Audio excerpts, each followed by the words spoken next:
Hey, brothers and sisters. It's Friday night, November 10th, and I saw Todd at It Is Finished talking about the memorial that was, I think it's in Arizona, with the 5 pillars with the hole going through them that shines the phoenix rising. And someone did put in a comment about it, but I had been watching the news tonight, and there was a story about this 11/11 being the 98th anniversary of the Armistice that ended World War I. So when I heard 98th, and I'm like, so I looked it up, and actually the reasons why it's called 11/11/11 is in 1918. 18 is significant. That's 99 years ago. 99 years is when it actually occurred. There was the signing of the peace agreement that ended the war, ended World War I. It was in France. I've forgotten the name of the town. It could have been a town that was outside of Paris. I'm not sure. I went to look at Paris time to set my clock to be. That's one of the times I'm looking for now. So it was signed on November 11th. So that's 11/11 at 11 a.m. where they signed this peace agreement.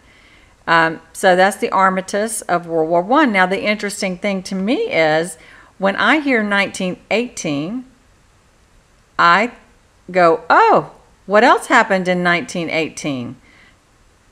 The last Great American Solar Eclipse happened June 8, 1918.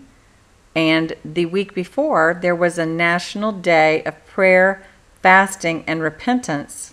Yes, a national day of prayer, fasting, and repentance.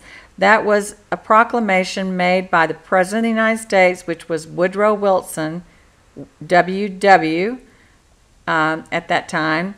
Woodrow Wilson had a national day of prayer, fasting, and repentance. And then the next week was the Great American Solar Eclipse of 1918, which I think it began in Washington, just sort of a little teeny bit of Washington state, and then went through Oregon and ended up exiting the United States in a little known place called Cape Canaveral, Florida. So we have both of those events happening in 1918. That's the only year that America was involved in World War I. That was, World War I. That was the first. Then we had World War II, and now we're looking for the rumors of wars of World War III, the Ezekiel 38 war. Could it be that something's going to happen war-related on 11/11? Could be. We have so much evidence, though. We have end of tabernacles. We have the Venus-Jupiter conjunction tying in with the Revelation 12 sign. That really that whole thing is ending up, that it's exiting Virgo and is in Libra. It's the scales or whatever, the constellation. That doesn't sound right. Whatever. Your mind can get going with some of this stuff too much. But then we have all of the dreams, children seeing things. So many people. I have a viewer that had told me that they've had 2 dreams that were just so strange because it was just seeing a piece of paper that had 13s all over it, and they were using scissors to cut out all the 13s. And then a couple days later, he had a dream. It was all 11s. So anyway, we are in a very high watch time, but I did think that, I know what else. I thought this was strange because I've never gotten the 311 thing. But when I was watching a YouTube video, up popped a advertisement for Sprint with David Beckham, wearing a ridiculous man bun. Sorry, I probably should have said ridiculous man bun. I think Scotty Clark has a man bun. He doesn't wear it like a man bun. But anyway, man bun, ponytails, whatever. It's the cool thing, right? So David Beckham is walking in this commercial, and he pulls up his phone, and there on the time that they put on the commercial, it is 3:11. Maybe Todd has already picked up on that. I just thought, I didn't notice it until today. Also today when I left, I recorded a video, and then I went down to visit the pregnant women at the hospital. And I passed a bunch of cars that I didn't look at tags. And then some, when I stopped at a light, I sort of look around to see if there's some tags. But in this case, I guess I'd been about, 10 minutes in my trip, and I had to pass a bunch of cars to get into a dual, a 2 left turn lane. And so when I came up to the light, after passing a bunch of cars, I was like, oh, there's going to be a really cool license plate in front of me. Well, no, there wasn't.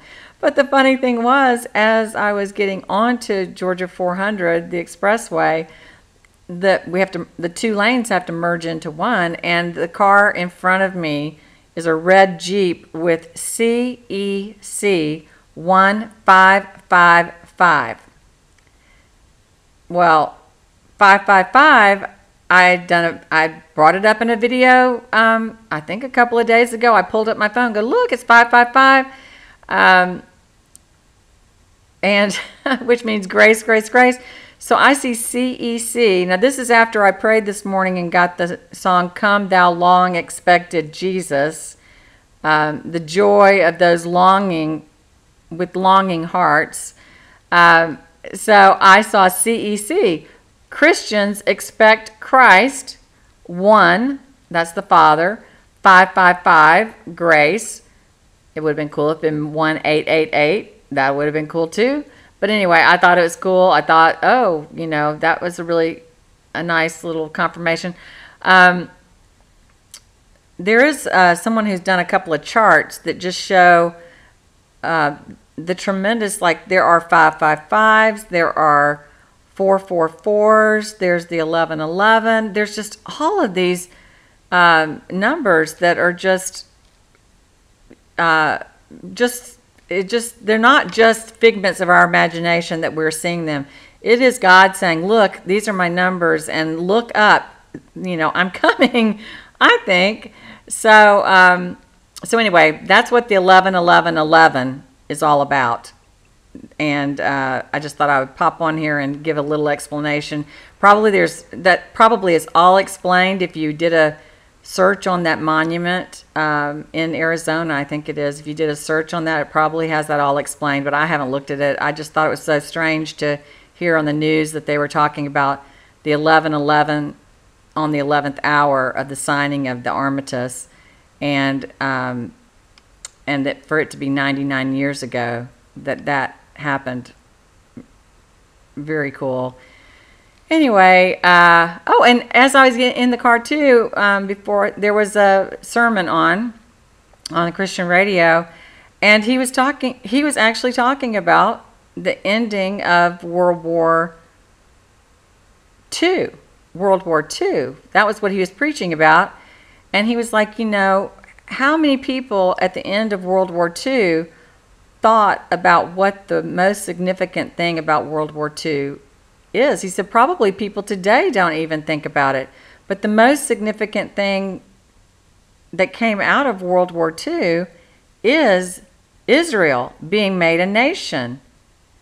And so we know that, but we don't really think of that as being the most significant thing. And he was saying, when people are all rejoicing and so excited about the war coming to the end, they had no idea that they were really, the thing that we really should be rejoicing about is that God was making Israel a nation again.